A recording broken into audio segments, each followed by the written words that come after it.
अस्सलाम वालेकुम स्टूडेंट्स। अब हम स्टार्ट करेंगे physics for class 11 federal board chapter number 2 that is vectors. इससे पहले हमने टॉपिक कवर किया था rectangular components of vector.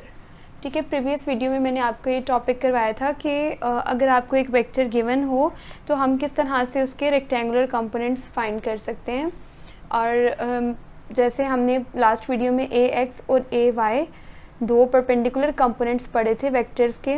Vector जो भी हमें गिवन था, जैसे वेक्टर ए गिवन था तो इसके परपेंडिकुलर कंपोनेंट ए एक्स और ए वाई थे, जो आपस में क्या थे, परपेंडिकुलर कंपोनेंट यानी रेक्टेंगुलर कंपोनेंट थे, 90 डिग्री का एंगल बना रहे थे। तो अब जो हमारे पास टॉपिक है वो क्या है, finding a vector from its component. पहले जो हमने पढ़ा था हमें वेक्टर गिवन था और हमें जो है कंपोनेंट्स फाइंड करने थे उस वेक्टर के, लेकिन अब क्या कह रहे हैं कि अब हमें वो वेक्टर ही फाइंड करना है जबकि कंपोनेंट्स हमें क्या होंगे, गिवन होंगे। यानी इससे पहले जो हमने वीडियो में टॉपिक पढ़ा था उसको अगर हम देखें तो हमने पढ़ा था रेक्टेंगुलर कंपोनेंट्स ऑफ वेक्टर। इस तरह से हमने जो है एक डायग्राम ले ली थी। ओवरऑल जो डायग्राम हमने पढ़ी थी यानी जो हम टॉपिक कवर कर रहे थे उसमें हमने इस तरह से पढ़ा था कि ये एक वेक्टर ए है और इसका प्रोजेक्शन हमने एक्स एक्सिस पे गिराया, ठीक है, और इसका प्रोजेक्शन वाई एक्सिस पर गिराया। तो जो एक्स एक्सिस पे है वो ओ क्यू है जो किसके इक्वल है, ए एक्स के, और जो वाई एक्सिस पे है वो ओ एस के इक्वल है जो ए वाई के इक्वल है, projection of vector A along Y axis. ठीक है, तो ये हमने पढ़े थे कि ये जो प्रोजेक्शन है एक्चुअली यही जो है रेक्टेंगुलर कंपोनेंट्स थे इस वेक्टर ए के। अब ये जो शेडेड ट्रायंगल है अगर आप नोट करें तो ये ट्रायंगल एक राइट एंगल ट्रायंगल है। तो हमने इस राइट एंगल ट्रायंगल पे ट्रिग्नोमेट्रिक रेशोज़ को यूज़ किया था, कॉस और साइन को, ताकि हमें ए एक्स और ए वाई जो परपेंडिकुलर कंपोनेंट्स हैं, ये रेक्टेंगुलर कंपोनेंट्स हैं वेक्टर के, उनका मैग्नीट्यूड पता चल सके। तो ये थी हमारे पास लास्ट वीडियो जिसमें हमने क्या किया था, वो जो शेडेड एरिया है या जो शेडेड ट्रायंगल है मैंने यहाँ पर बना दी है, ओ पी क्यू का नेम दिया था उसको, और हमें rectangular components of vector find करने थे। तो क्या किया था, वेक्टर गिवन था। लास्ट वीडियो में हमने क्या देखा था कि वेक्टर गिवन है और इसके ये कंपोनेंट्स फाइंड करने हैं जो अलॉन्ग एक्स एक्सिस और वाई एक्सिस थे। तो हमने कंपोनेंट्स फाइंड करने के लिए क्या किया था, ट्रिग्नोमेट्रिक रेशोज़ यूज़ की थी, साइन और कॉस, और कंपोनेंट्स क्या थे, ए वाई और ए एक्स, तो इनका मैग्नीट्यूड फाइंड कर लिया था। और ए एक्स का मैग्नीट्यूड हमारे पास आया था ए कॉस थीटा और ए वाई का मैग्नीट्यूड आया था ए साइन थीटा।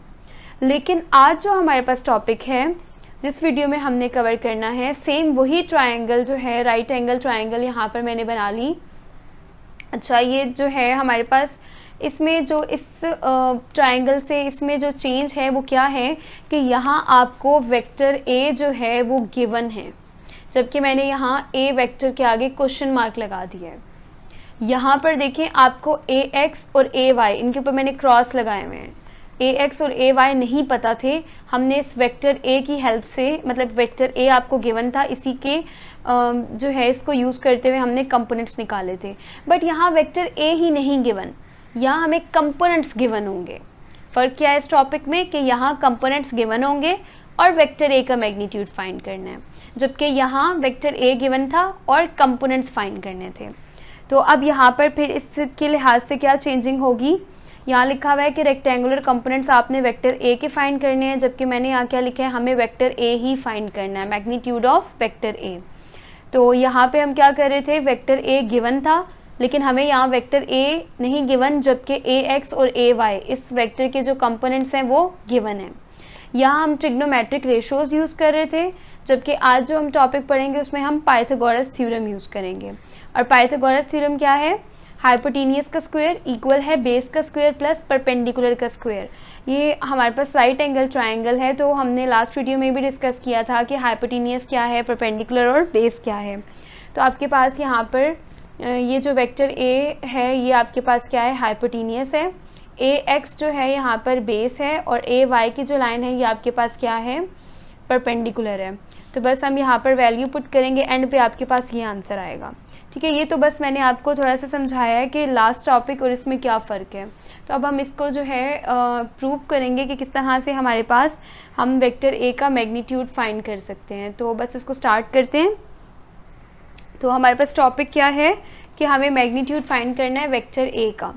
तो हमने यहाँ पर लिख दिया finding vector from its component. अब यहाँ पे फ़र्क क्या आया कि हमें ए वाई और ए एक्स, वेक्टर ए के जो कंपोनेंट्स हैं वो क्या होंगे, गिवन होंगे, ए वाई और ए एक्स गिवन होंगे, जबकि हमें ये वेक्टर ए फाइंड करना है, इसका मैग्नीट्यूड फाइंड करना है।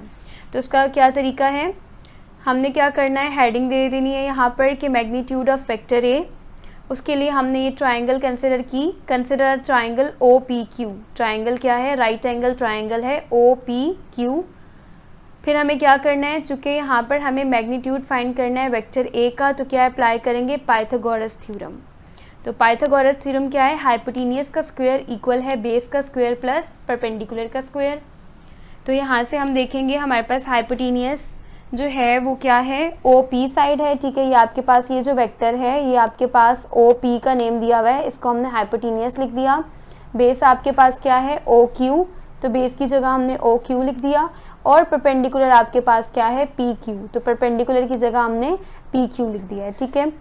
अच्छा, नीचे हमने ओ पी जो है चेक करें ज़रा, ओ पी जो है वो किसके इक्वल है, वेक्टर ए के इक्वल है, तो हमने ओ पी की जगह ए लिख दिया और स्क्वायर एज इट इज़। उसके बाद ओ क्यू किसके इक्वल है, ए एक्स के, तो ओ क्यू की जगह क्या लिख दिया, ए एक्स, और ऊपर स्क्वायर एज इट इज़ फार्मूले का। और क्यू पी की जगह क्या लिख दिया, ए वाई, तो क्यू पी किसके इक्वल है, ए वाई और स्क्वायर एज इट इज़। अब हमें चाहिए क्या था, वेक्टर ए का मैग्नीट्यूड चाहिए था। तो हम क्या करेंगे, यहाँ तो ए का स्क्वायर है, यानी ए तो है बट उसका स्क्वायर है, हमें स्क्वायर तो नहीं चाहिए, ए का मैग्नीट्यूड चाहिए, ए के स्क्वायर का मैग्नीट्यूड नहीं चाहिए। तो हम क्या करेंगे, स्क्वायर को ख़त्म करने के लिए दोनों तरफ क्या लेंगे, स्क्वायर रूट। तो taking square root on both sides, तो आप दोनों तरफ क्या कर लेंगे, स्क्वायर रूट ले लेंगे।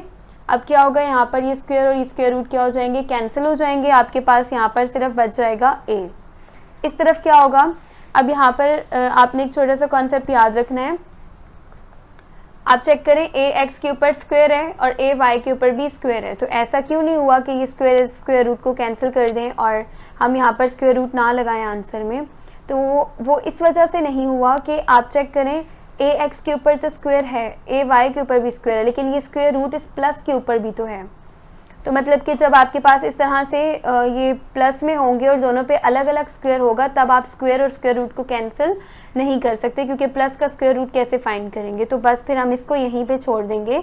यहाँ पे तो कैंसिल हो गया क्योंकि ए के ऊपर स्क्वायर था, कोई साइन यहाँ नहीं था, तो स्क्वायर रूट से डायरेक्टली कैंसिल हो गया। तो आपके पास ए इक्वल है अंडर रूट ए एक्स स्क्वायर प्लस ए वाई स्क्वायर। तो ये वो फार्मूला है जो आपने यूज़ करना है किसके लिए, जब भी आपसे कहा जाए कि वेक्टर ए का जो है मैग्नीट्यूड फाइंड करें, या वेक्टर ए जो है वो उसका मैग्नीट्यूड क्या है, तो आपने ये फार्मूला यूज़ करना है।